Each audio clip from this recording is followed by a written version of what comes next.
thank you so much for coming in and joining us. Really such a pleasure to have you. When I first learned that we were inviting you as a friend, as someone who I really look up to as an educator, writer, architect, just a few of your accolades, I was really excited because I really felt that often in traditional architecture we kind of have these kind of figures or speakers who kind of lecture, who like to lecture people, But there aren't really many people out there who are able to connect with people in a way that you do. So that's something I just want to say, off the bat, that I've really found inspiring in you. And thank you for doing your work that you're doing. And coming all the way from Notre Dame University is quite a journey. So how has your journey been so far? Thank you so much. The pleasure is all mine. For me, it was really a blessing to meet you and Zeynep during the summer school, and I'm so happy and also so kind of delighted that these educational meetings, academic meetings, kind of finish in friendships, durable friendships and collaboration, and that we kind of follow each other. And that's something also I really enjoy with the students. When you work together on a project for a week and then you kind of start socializing and then kind of writing and sometimes meeting again in another workshop, and maybe even meeting again, maybe the students become a professor. I have some of my former students are now my colleagues. They're teaching with me. I have one of my students who has become an assistant dean. She's in a position above me. Wow. And she tells me, where to go and how to write my syllabus and so on, which I find amazing, quite admirable.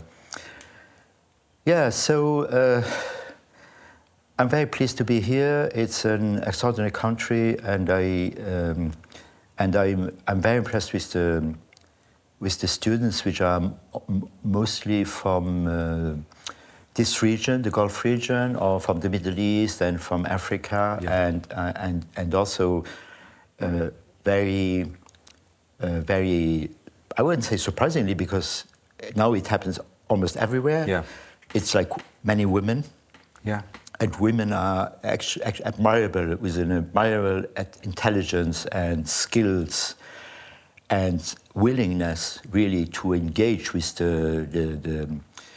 this chaotic world we are living in, and willing to kind of go for sustainable architecture, interested in traditions, interested in tradition. I think in a far more deeper ways than previous generations, so going beyond just the appearance and the aesthetics and the visual, really going into social dimensions, community, that's very interesting. Going into craftsmanship, how we make things, what it means, what we make. That's very interesting. Sorry if I can come in, because we had Dr. Jamal speak, and he spoke about the buildings don't really express themselves externally, traditional buildings in this region. Yeah. They express themselves internally, which is a very interesting kind of dimension. And it seems similar to what you're saying about, the people, not really relying on this kind of external facade, but kind of it's being in control of that. And we spoke about the hijab or the veil a little bit. We spoke, but really, they don't, the women, they don't see themselves as being kind of anyway having to step back, but they're very much at the forefront. Oh, absolutely. And I mean, I know that in the wake of Islamophobia, there have been already many kind of preconceptions and prejudice against Islam, but I think with Islamophobia in recent years it has even been worse and even been more ridiculously simplistic. And I have really the privilege to meet now a number of, also at Notre Dame we have like a growing number, or we had at least more students from Islamic countries than we had before. Yeah. And I really came to know and understand much better the meaning of the hijab even, you know. Yeah, And it's something that gets talked about a lot and it gets put under lots of symbols, but it's really until you meet. I know this from my wife, Zainab, who's your friend. I mean, I realized that it's very much it's a symbol for, I mean, it means different things for different people, but it's very much allows women, from one of my experience, to control her own environment, to feel like her beauty is for hers to share, so she's in control of who she has to navigate that territory with or something. So it's interesting. Yeah, I think it expresses also a sense of autonomy, a sense of independence, and also an affirmation of identity. You know, and I think it's especially in a context where, you know, you get a lot of backlash, and in some way we live in a world where, and I think that's something we have heard lecturers talk about, is where the identities get erased and everything gets leveled.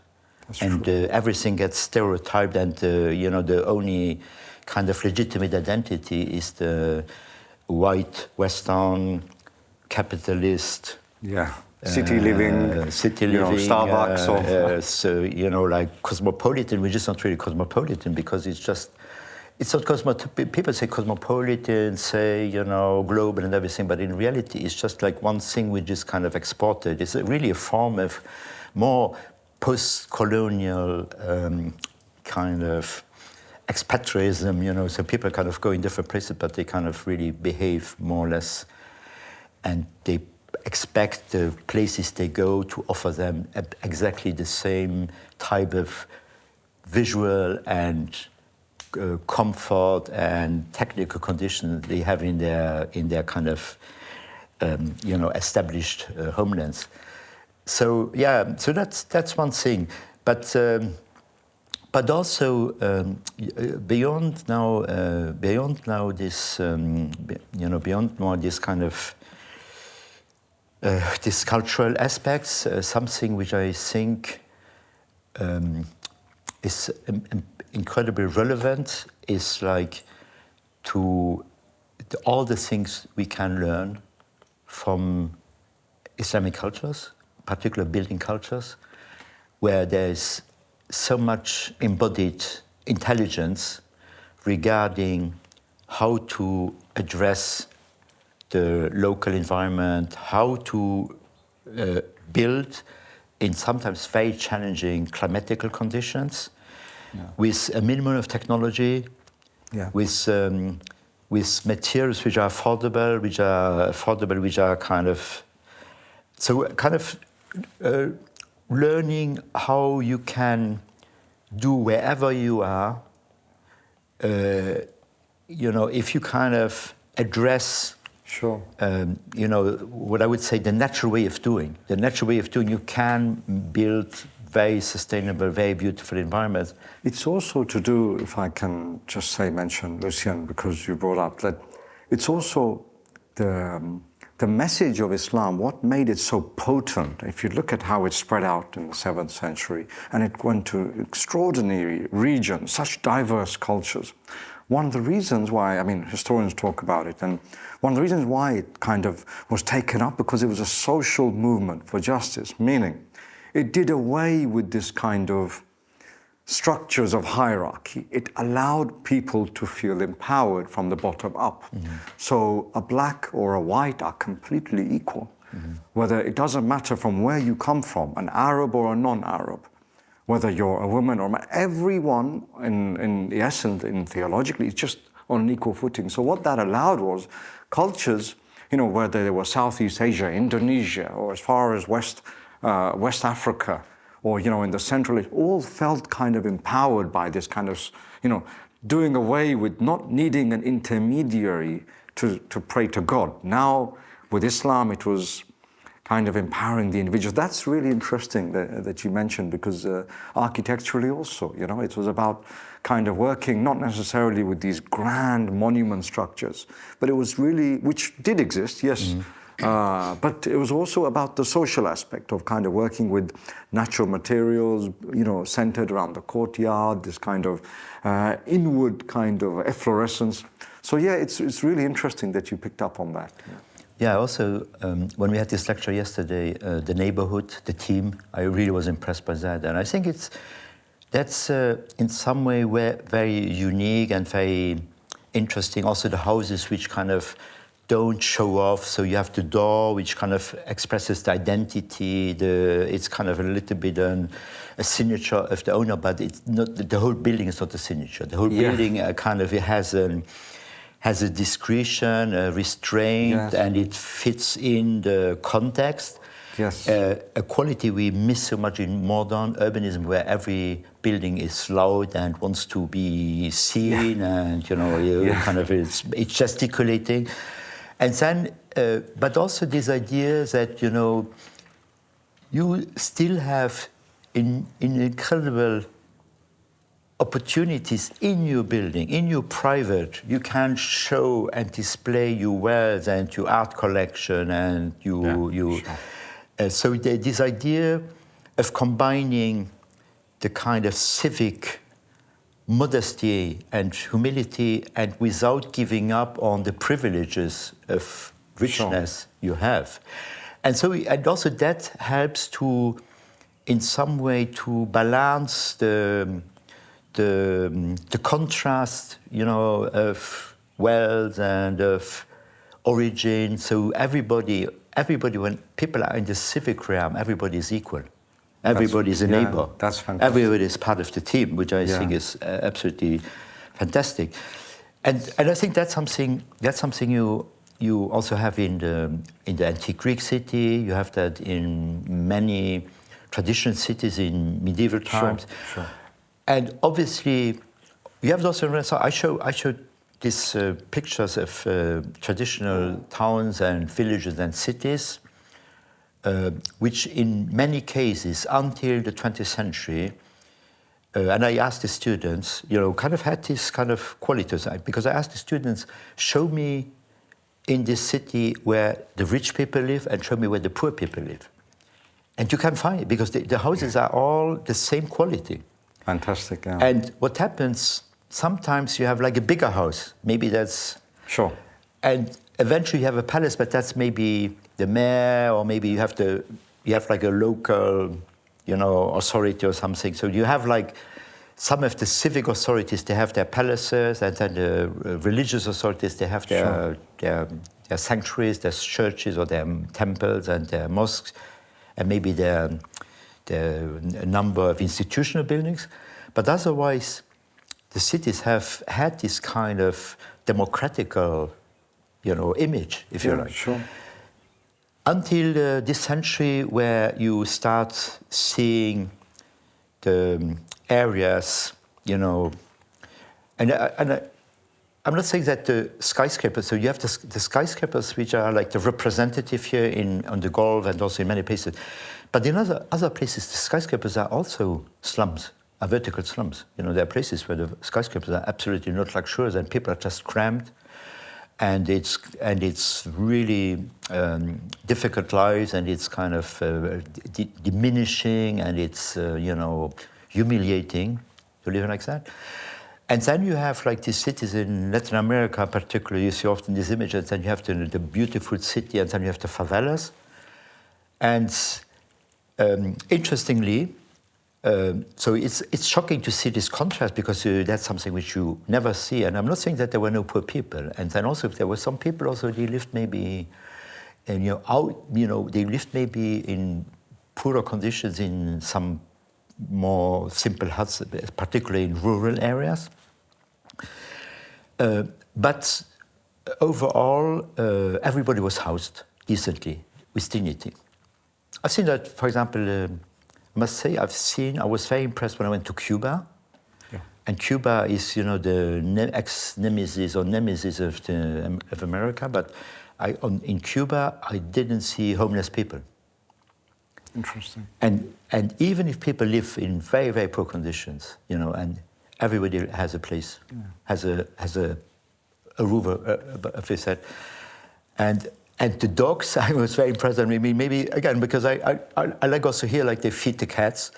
In Cuba, the police every day I saw the police feeding the stray dogs. So the dogs were fed by the police. So, and also I didn't see people who were begging. Yeah. You know, so because, which you kind of see, you know, you see this kind of things in the richest countries of the world. Yeah. You know, you go to Los Angeles, and there are whole streets where people camping, homeless people, and then you go also in Europe now, growing in Europe now, in my home country in Luxembourg now, and that's something which didn't exist before.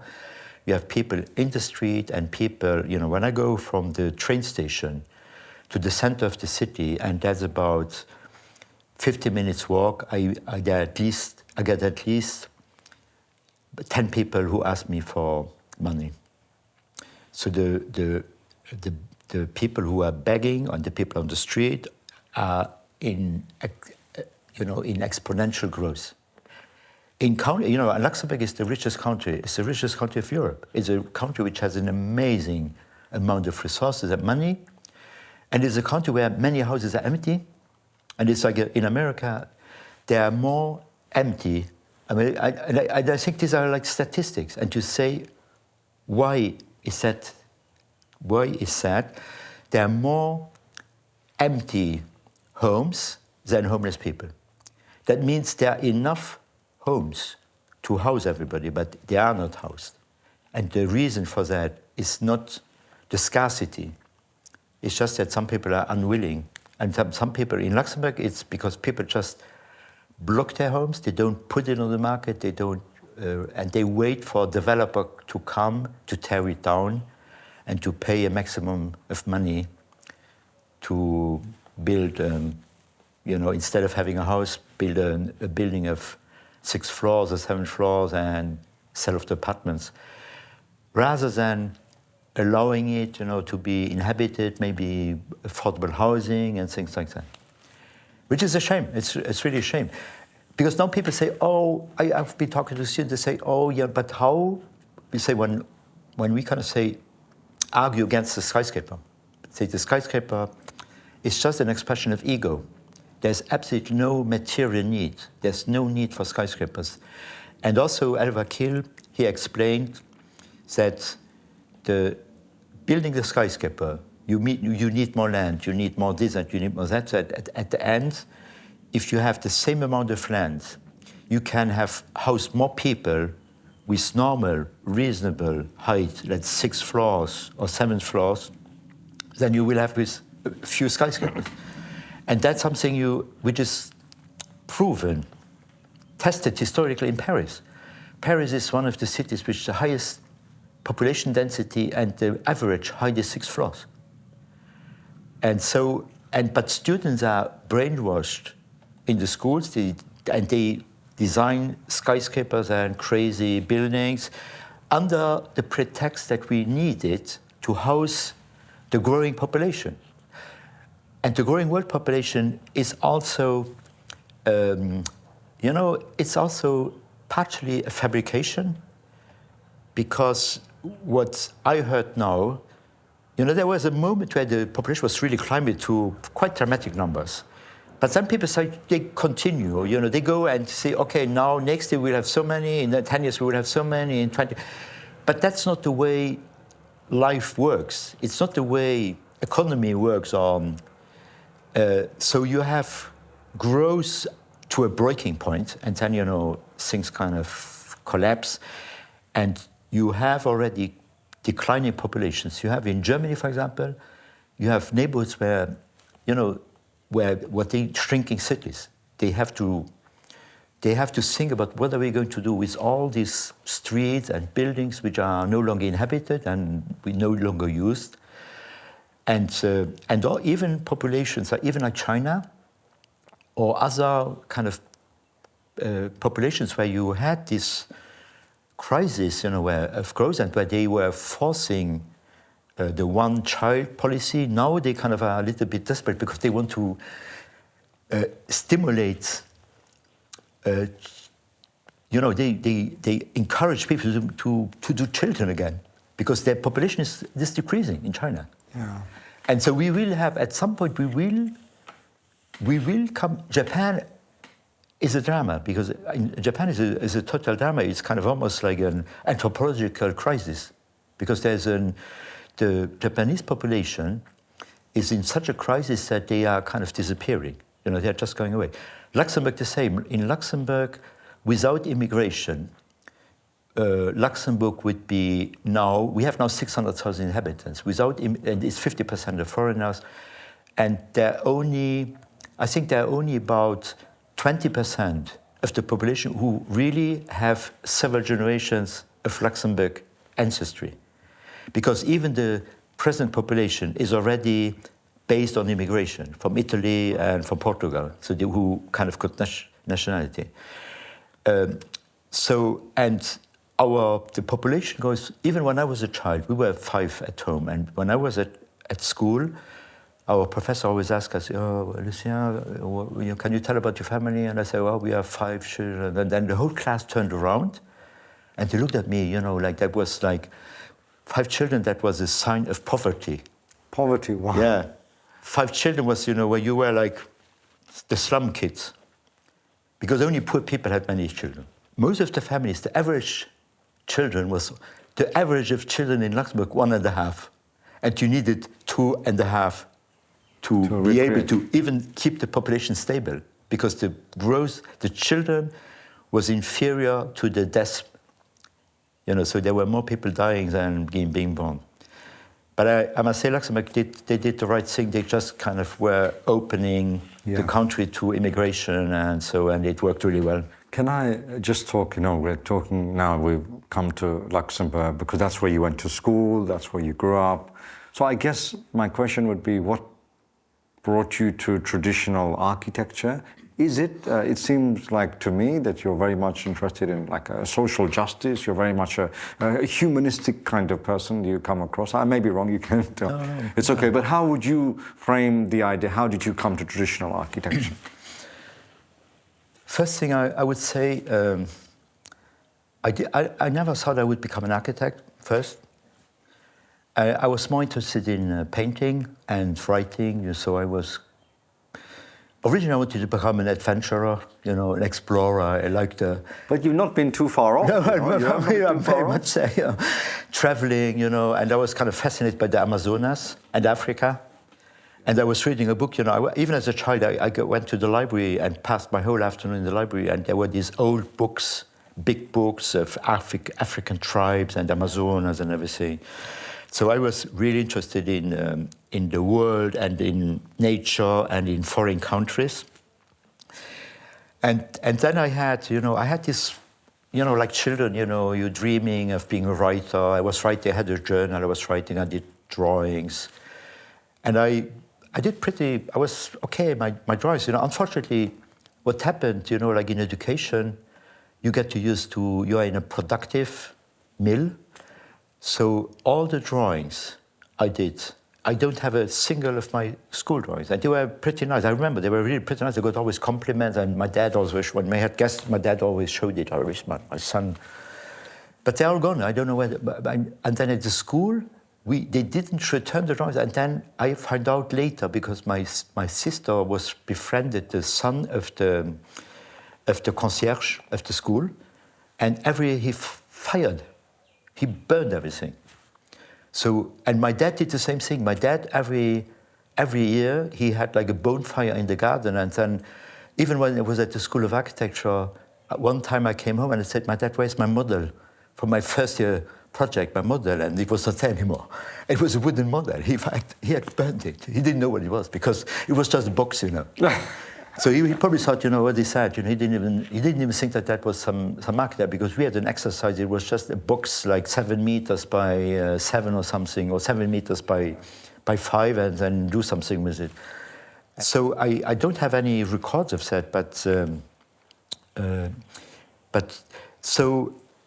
and architecture. My brother wanted to be an architect, And we didn't have any literature, and so the only thing I know about architecture, and the only thing I really liked was we went to France in a village, and we lived in this little village, and there was still the well, and there was the lavoir, I don't know how you, like the place where people wash their clothes, and then there was the canal, and there were people fishing and everything. So there was this kind of really little bit suspended time in the village, and everything was built in stone. It was in the Bourgogne, everything built in stone, little houses, and so for me that was one idea. And then the other one, my dad bought a house in the north of the country, like in the Ardennes, in slate, and we had like a fire, and and also there was huge forest, and sure. So my interest was really, my first affinity was really vernacular architecture. But as you said, it was not really architecture, it was more a way of living close to nature, really still people working with their hands, sure, and community and everything. Definitely. I was just, speaking of fire, I would just kind of put some more wood. Yeah, and then I was dreaming mostly, at the end I was kind of thinking, I was dreaming of, and I was reading all the hippie literature, and Jack Kerouac, On the Road, and Buddhism, Zen Buddhism, and I read some stuff. When I look back at that, when I was 17, I was reading a lot of really sophisticated stuff. It seems to me that you had an imagination, you were spurred by this quest for another world that was outside your own, and this kind of fascination with, I don't want to call it the Orient, but something outside that was a fantasia. And then as you grew up, you decided to pursue it. Yeah. So this is also an interesting journey. One thing is having the imagination, but then also taking the steps and going against the grain. Yeah. So when we're talking about Orientalism, I can say I think I've been an Orientalist very early, and I know it has a negative connotation, and I didn't know about that, but I was always interested in the Orient, and I read also a lot of books about that. And I think, the hippie generation and the beatniks, they kind of opened all of that, because the Zen culture, Zen Buddhism, and Oriental spiritualism, that really came to Europe in the 60s, 70s, and I was still a teenager.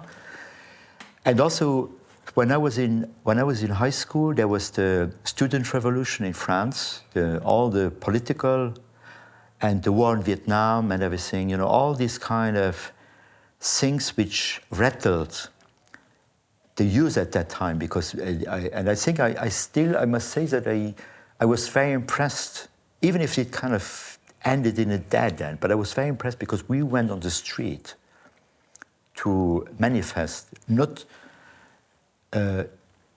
we were manifesting against the war in Vietnam. We were manifesting against the Franco regime in Spain. And I was and my dad was very concerned because there was the police, and people were arrested. And that was a very massive student movement.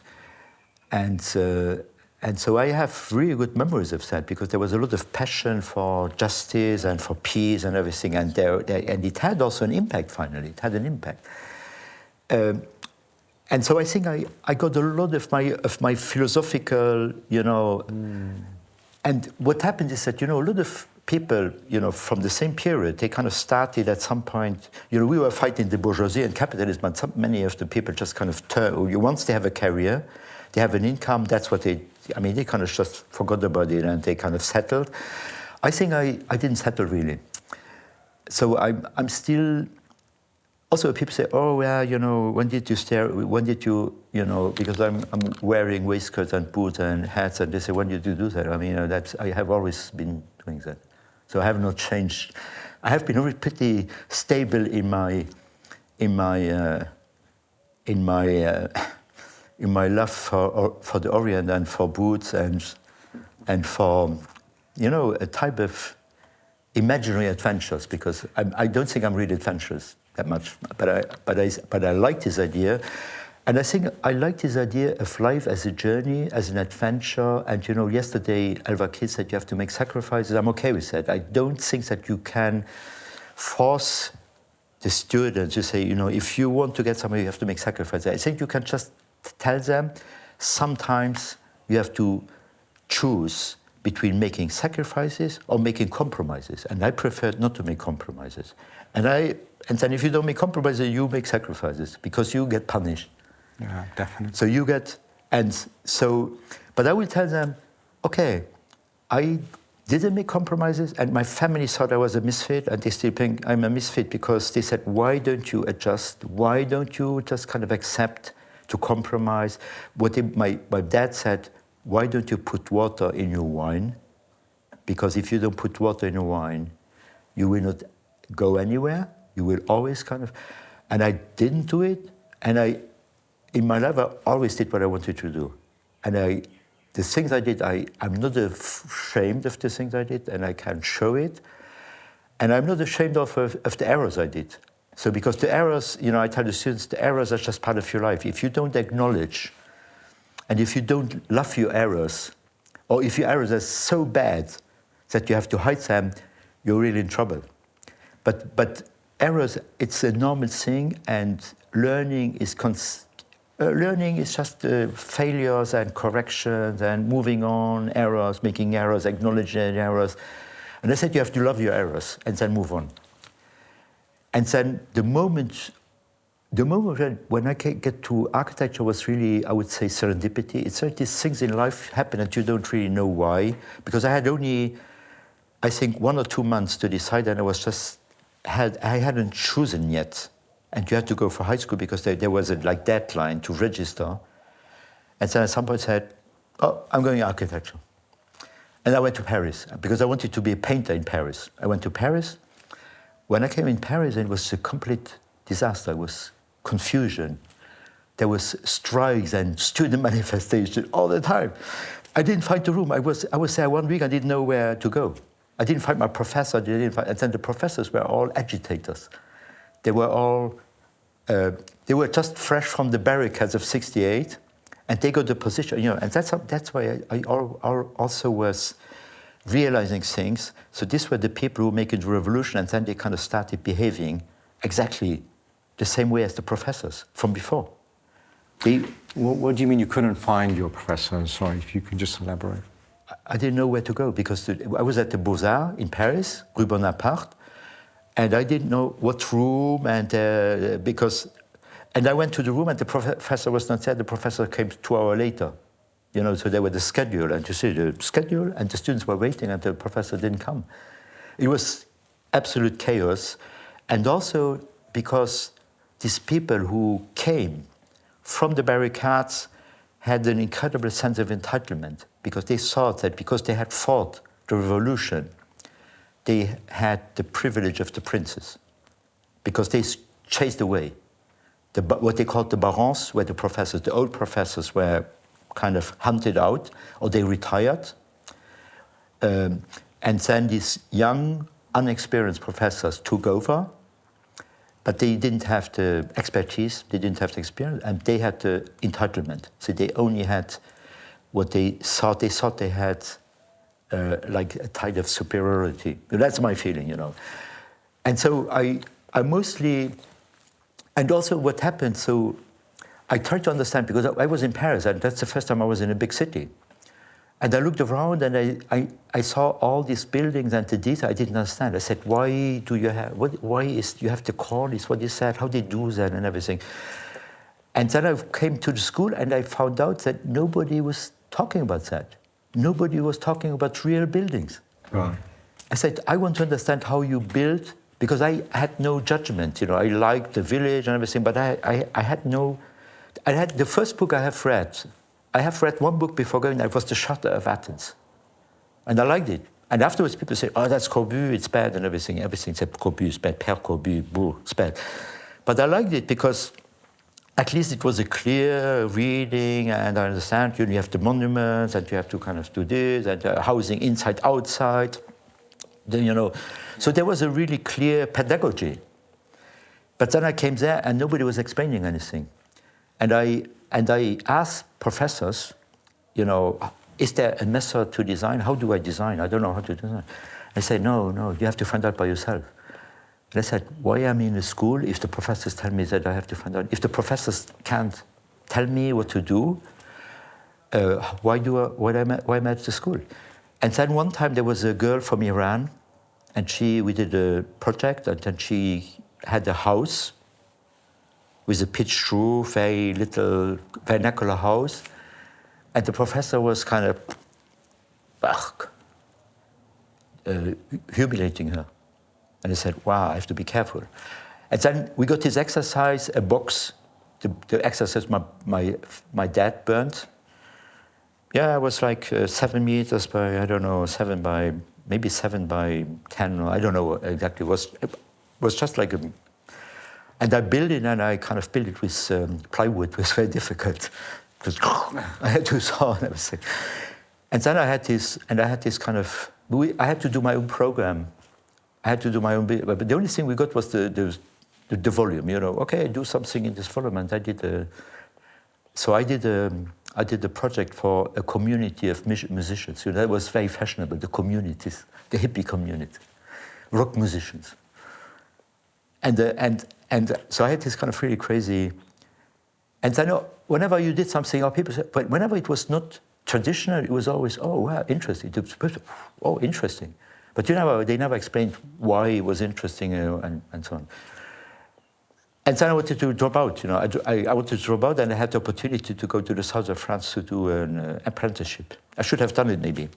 I didn't do it because I was scared. You know, like the students now, they say, "What am I going to do?" I was scared in the same way, and so I'm not blaming the student if they ask, "How can we do this and still have a career?" Because it's normal. You know, the kids, they want to have a family, they want to work, they have to have an income. It's not a crime. You can't tell people, you know, no, you go and now sacrifice yourself. Yeah. You cannot do that, like Alva Kid said yesterday. You have to tell them, you can do it and you can still have a life. But it's maybe not easy, but you can have it. You can have a life, you can have family, you can have children, you can have a career, and you should not give up on your ideals, never. You should keep your ideals.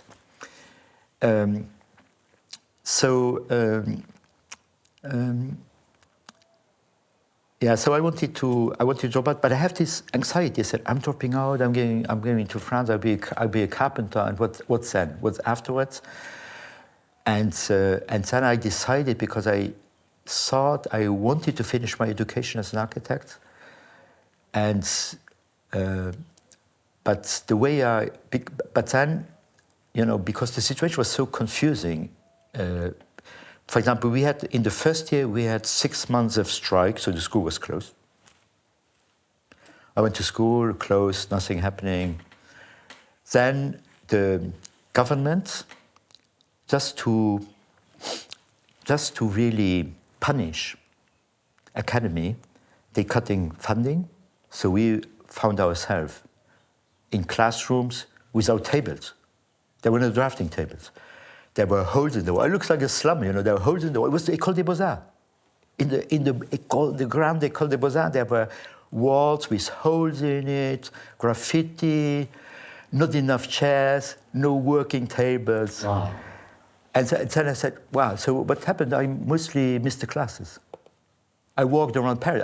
And actually, Léon Creux told me afterwards, Lucien, you spent so much money, 6 years in Paris. Why didn't you travel? You would have learned more traveling, 6 years, with the money. Yeah. But you know, that's also something you can only say afterwards. When you're like 19 or 20, you don't have the courage to do that. And I didn't have that money, because my parents, we had 5 children. My parents we were like lower middle class, so my parents didn't have the money.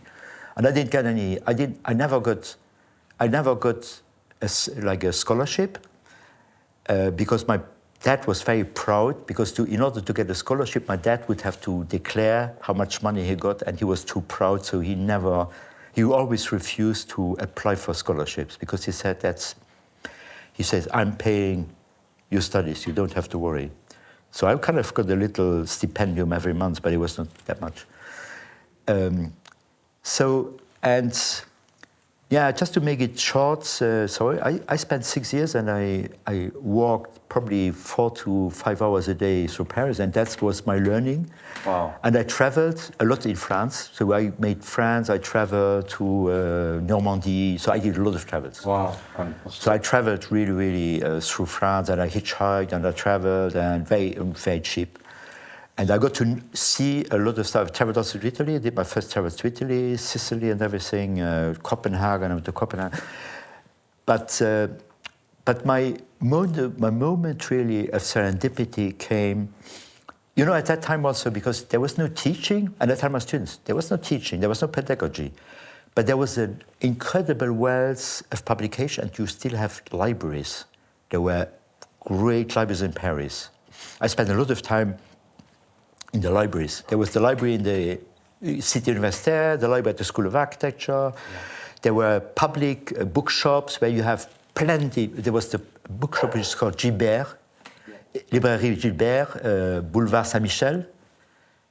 Amazing books, cheap books, discounted books. You could find everything. Corbusier, Œuvre Complète, everything. But also traditional architecture, Italian cities, everything. Brunelleschi, everything you could find for cheap. You had 20 architecture magazines of great quality. Architecture Aujourd'hui, Casabella. You have architecture magazine you could still read, and they still had the diversity. Because today you look at architecture magazine, it's always the same thing. Yeah. Always the same thing. You have few architects, Sahadi, Giri, Herzog-Meron, and it's always the same project. I don't know how many times I've seen the Bilbao Museum in different magazines repeatedly. If I can just come in, because the library idea is quite interesting, and we wanted to have our own library here. And I guess for me also, I was inspired by going to libraries and picking out magazines and books, and that's how I started. But I guess, what would the ideal place as a traditional art and architecture library look like? Would it just be books and magazines, or would you have books on philosophy? Absolutely. Would you have, I mean, if you had that, how would it look? Would it have a cafe? Would you be wanting people to come and socialize there? Yeah. Would it be a quiet place, like at Oxford University, you know, these very quiet, small library rooms? How would that look like for you? No, I think I would have a variety of spaces, and I would actually, I must say, because we have a wonderful library, but we have online catalog and everything, and I really hate it a lot. And I really like these libraries where you still have cards. You have drawers and you have cards. And actually, I can tell you, you know, where I spent most of the time finding things and reading was in the Centre Beaubourg. And the Centre Beaubourg was an incredibly destructive intervention. I lived in the Marais for several years, Rue Vieille du Temple, and was very close to the Centre Beaubourg. I went to the Centre Beaubourg every day. And what was so interesting in the Centre Beaubourg, you could just go, it was just I mean, I'm sorry to say it, but it was like a supermarket, a cultural supermarket. You could go to the library and you could just kind of go and look, you could take whatever book. That's why I actually found the first information on Léon Creux. Because I found these magazines, Archives d'Architecture Moderne. I found the conversation between Léon Creux and Maurice Culot. I found the Counter Project by Maurice Culot. That really changed my life. That was my moment of serendipity. And I was saying about, you know, the journals, the books, Centre Beaubourg, which is a terrible building, but it has this accessible, you know, it was this kind of democratic, because, you know, you were asking me about the elitistic, and many times libraries are, you know, you have to have a card and come in, and then you go, and then you have to know what you want and everything. And, you know, when you are like a student, sometimes you go and you don't really know what you're looking for. And you want to be able, you know, you just kind of, you know, like when you go through and you say, and then you say, oh, I like this book. That's really interesting. This kind of social demography, this openness of and people being able to find like a bazaar almost. Exactly. It's like a souk, you know, you go and I like this, and also, you know, I mean, that's also the way I buy my wine. I look at the aesthetics of the bottle. So sometimes I look at a cover and a nice title, and I just look at it. And even if I'm not reading it, but I could really digest a lot and can do a lot of things. Also, I had subscriptions to more or less all the major magazines, and it was for students, very, very affordable. So I had a lot of magazines, which I read. I read them. And I discovered rationalismo. I discovered this postmodernism, you know, so a lot of things which were happening at that time. And then, you know, there was like the postmodern, the later CIM modernism, Corbusian modernism, but there were a lot of new trends and a lot of new ideas, new thinking, Aldo Rossi and everything. And I was really, and I think that was really a wake-up call. And also I kind of, when I saw these drawings by the Italian Tendenza, or the Swiss Tendenza, this very expressive drawing with shadows, and metaphysical, you know, when I got really, really drawn in. I got really drawn in, and I think that's something which has to happen when you in a career or when you're learning. At some point, you have to find a door to get into somewhere where you feel that's the place, that's your home, because there's so many things you can do and so many niches in knowledge. But you have to find a little bit your place in that world, and then from there you can climb up and see other things. But you need to find your balcony, your window. And so I found it I was in about the third or fourth year, and I was still very confused, but I kind of started getting a little bit of hold, you know, a little bit of stability, and I know, okay, I know already where to go and what. And I also started imitating, because we were talking about imitation. I started to imitate. You know, I looked at the drawings, I started to imitate this kind of graphics, and I tried to understand how they did it, and this idea of typology, morphology, I was very fascinated by that. And then there was another thing in Paris, which also was kind of sensational, which doesn't exist now anymore, I think. There were lectures, amazing lectures by amazing people all the time. And it was not traditional, classical, it was everybody. So you had people who were doing solar architecture, earth architecture, metaphysical architecture. There was Herzenberger or Aldo van Eyck, and there was Rob Krier, Leon Krier. So you had people from every board. Jean Nouvel. I saw Jean Nouvel when he was a baby. Not a baby, but he was a young architect, and he had nothing to do. He had no commissions, and nobody knew him, and he organized the competition of Les Halles in Paris. And he had no job, he had no work. And he started becoming famous afterwards, because he kind of created events. He was an events manager, if you like. And I still think he's an events manager now, because I see how he designs. You know, I've seen a video how he designs, and he kind of, he comes after lunch, and at lunch every day he takes this bottle of wine. He comes in, and they see what he wants. People show him what he have been doing. All these young architects on their computers, and then he says, "Here we need a window here. It's too much wall. Okay." And then he goes away, and then he comes back suddenly. You know, so I mean. But what happened, and then Rob Krier and Leon Krier came, they lectured. And then I found out that Leon Krier, who's from my country, also lectured in Luxembourg on his counter project for the city of Luxembourg. I went to Luxembourg, I saw the project, I saw the presentation. And then I started corresponding with him, and we became friends. So that was really the moment, and that was I think in 78. 78, so I know him for a long time. 78, so that's when my kind of things started turning, and I was writing. He invited me to London. I went to London once to see him, and he was not there. And then I wrote to him, and then I went afterwards when I graduated. After graduation, I went and they stayed in his place, and then he kind of introduced me to Alvar Kill. That's why I met Alvar Kill. Yeah, so because he brought me to architecture design, and I did 3 issues of architecture design as a guest editor. And then he wanted me to teach, and I said, I cannot teach because I don't know anything. And he said, teaching is learning. You teach, and that's when he told me, you teach, you learn. If you stop learning, stop teaching. Don't teach if you have the feeling that you don't learn anything, because you will get very impatient with the students. So I guess from that since you settled into, it seems like you settled, you may not be, into this kind of teaching that you've been doing, and I've known you through the workshops you're doing, and of course you have a fantastic engagement with your students, and what would you like to see more of? I guess if that's a broader question we can finish up on.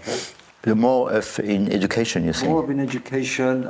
You wish perhaps other universities could do more of this. I mean, the simple answer would be, more to traditional architecture. Yeah. It's much more than that. Yeah, I think, that's true. I think, something I really like what Leon Krier says. He says there is either architecture or the absence of architecture. And I think also when people get too dogmatic, or when people kind of eliminate too many things, I think we have to, if you want to know about architecture, you have to also look at things which are done, maybe the things you would not necessarily repeat, but also to understand why other people are doing the things they're doing. So I think you should also know about modern architecture, you should know about the masters, and, because I have some of my students now, and they are very passionate about traditional architecture, and then when I talk about Corbusier, because I have a reading class and we read Corbusier, and then they say, wow, Corbusier, they are very dismissive. And I think it's not a good attitude. I think really engaging with it, learning from it is important. From people like Mies van der Rohe, Corbusier, and I think Alva Killy did, Leon Krier did. Leon Krier is actually doing a book where he revised all the projects of Corbusier. He corrects Le Corbusier. Because there's a lot of things to learn also. There are a lot of things to learn, and you cannot dismiss it easily. And you have also, obviously, when you look at these people from the modern movement, I do a lecture also on modernism, where I explain why Bauhaus really came about. And it didn't come about as a fancy. There's a really cultural development, where like at the end of the 19th century, with historicism, that people got kind of so tired of this overproduction of imagery, which started losing a little bit its meaning, because it was in the 19th century, people doing historical forms referring to Greek mythology and Roman mythology, which nobody had a reference of, and nobody had a relationship. So this idea that people were kind of replicating things, but then they were not engaging with a new, maybe mythology, which was also addressing maybe the problems. I mean, I'm not talking about contemporary style or contemporaneity as expressing your time, but there is obviously, when we talk today, let's say our new mythology has to address nature, climate, social justice, equity, peace. We have in the 21st century, we have a lot of reason to establish a humanist mythology, which people can understand, and which refers to images and ideals which are intelligible to everybody. And you don't have to go and study Latin, Greek, and be at the university. Which actually is something I just want to kind of round it off. Like one thing I think in this region that's really fantastic is we are where we are now in Qatar. We're very centrally located. We've got great historical civilizations surrounding Qatar. So you've got you've got Persia, India, the Arabian Peninsula. You've got the Southeast Asia. You've got the Levant region, the Mediterranean belt. So I think this program or these conversations to happen here is really fantastic, because there's such a big vocabulary to tap into, which and so many conversations can come about from people, who would have gone through university learning about this kind of great Western paradigm, but also have their own context to understand. So the reason why I mentioned that is just we are doing this program. We've got lots of international interest from this region, and it's so fascinating because it has a lot of capacity to really deliver and open the conversation to many new audiences. So I just want to mention. Yeah, I think that's really excellent, and I think it's very promising. And also, I think this region has been in history a center of culture, and I think it's also thanks to Arabic scholars that the heritage of antiquity has been saved. The philosopher Aristotle and the mathematicians and the scientists. I mean, without the work of Arabic and Muslim scholars, it would have been lost. And I think there is a potential here of creating this, what you're doing, this academy, like a humanist, really with a humanist inspiration, which kind of creates again this very comprehensive kind of basis, foundation for a great humanist culture. Really, thank you so much. Thank you for having me here. Yeah, I mean, I enjoy it so much.